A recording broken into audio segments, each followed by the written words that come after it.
Good morning students. Chapter Current Electricity, page number 3. പവറിൻ്റെ വലിയ യൂണിറ്റാണ് megawatt എന്ന് അറിയുന്നത്. MW megawatt. അപ്പോൾ മെഗാ എന്ന് കണ്ടു കഴിഞ്ഞാൽ നമുക്ക് 10⁶6 എന്നിട്ട് കൊടുക്കാം.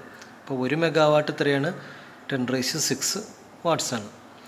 പണ്ട് ഉപയോഗിച്ചിരുന്ന പവറിൻ്റെ ഒരു യൂണിറ്റാണ് ഹോഴ്സ് പവർ എന്നറിയപ്പെടുന്നത്. കുതിരശക്തി എന്ന് കേട്ടിട്ടുണ്ടോ?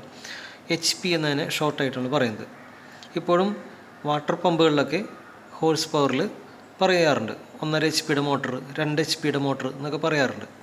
അപ്പോൾ 1 HP എന്ന് പറയുന്നത് SI യൂണിറ്റായ വാട്ട്സിൽ പറഞ്ഞാൽ എത്രയാണ്?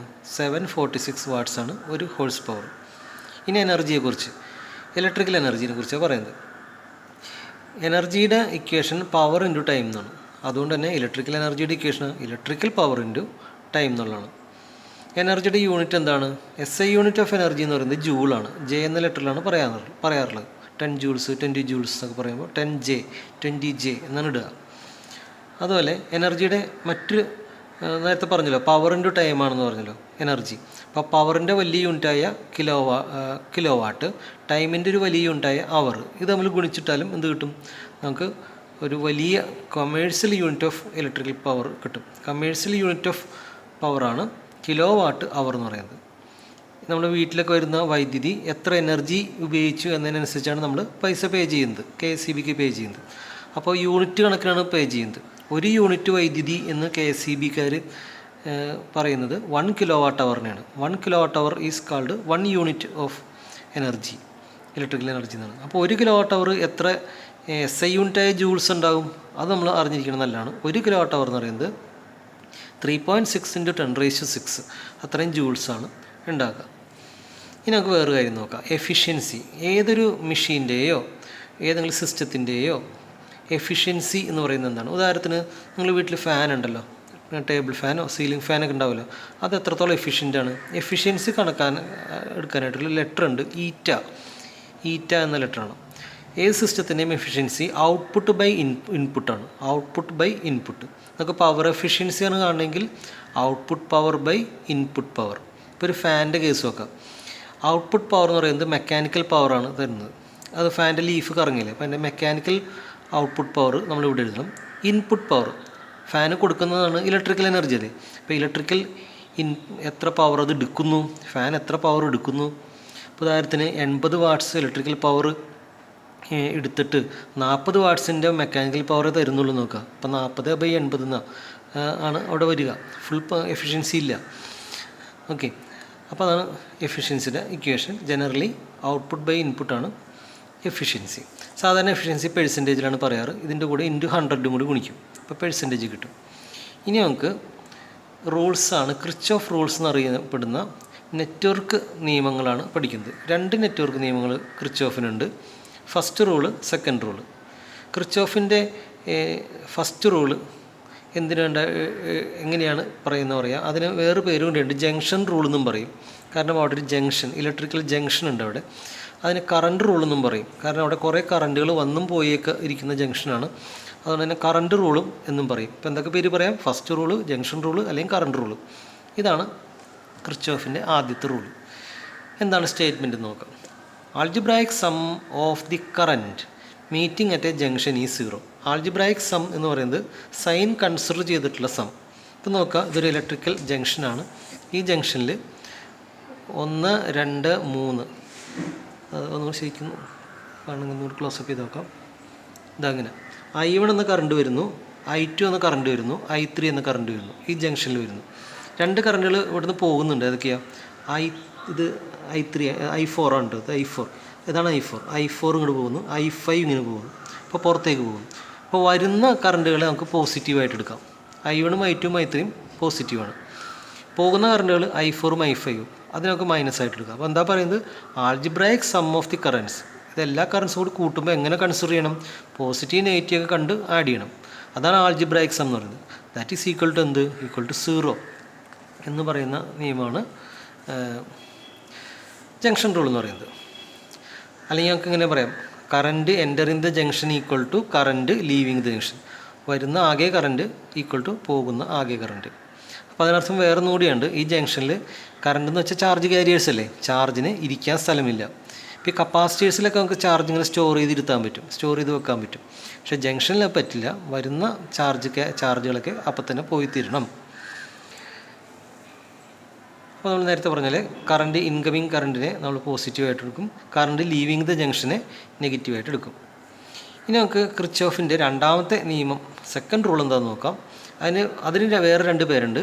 ലൂപ്പ് റൂൾ എന്ന് പറയും, അല്ലെങ്കിൽ വോൾട്ടേജ് റൂൾ എന്നും പറയും. അപ്പോൾ അതെങ്ങനെ നമുക്ക് പറയാൻ നോക്കാം. അതിൻ്റെ സ്റ്റേറ്റ്മെൻറ്റാണ് നമ്മൾ പഠിക്കേണ്ടത്. ആൾജിബ്രായിക് സം ഓഫ്, ഇവിടെ ആൾജിബ്രായിക് സം എന്ന് പറഞ്ഞാൽ തുടങ്ങുന്നത്, algebraic sum of product of the current and resistance, കറൻറ്റുകളുടെയും റെസിസ്റ്റൻസുകളുടെയും ഗുണനഫലം, പ്രോഡക്റ്റ്, അവയുടെ ആൾജിബ്രായിക് സം. എവിടെ? ഇൻ എ ക്ലോസ്ഡ് സർക്യൂട്ട്, ഒരു കംപ്ലീറ്റഡ് ആയിട്ടുള്ള സർക്യൂട്ട് ആയിരിക്കണം.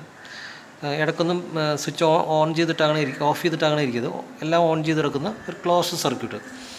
That is equal to net E M F, അതിനകത്തുള്ള ആകെ ഇ എം എഫിന് തുല്യമാണ്. ഇതാണ് എൻ്റെ സ്റ്റേറ്റ്മെൻറ്റ്.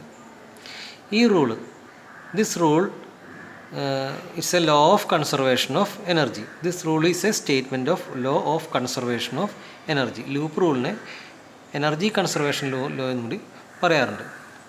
അപ്പോൾ അതിന് നമുക്ക് ഈ ഒരു ഫിഗർ നോക്കാം.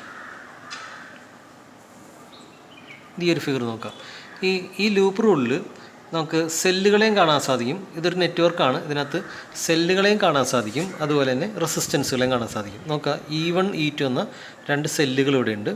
കൂടാതെ റെസിസ്റ്റൻസുകൾ R1 R2 R3 എന്ന 3 റെസിസ്റ്റൻസുകളും ഇവിടെ കാണാൻ സാധിക്കുന്നുണ്ട്. ഇവിടെ നമുക്ക് ചില സെല്ലുകളെ പോസിറ്റീവായും ചില സെല്ലുകളെ നെഗറ്റീവായിട്ട് എടുക്കണം. അതാണ് ഇവിടെ സൈൻ കൺവെൻഷനായിട്ട് പറയുന്നത്.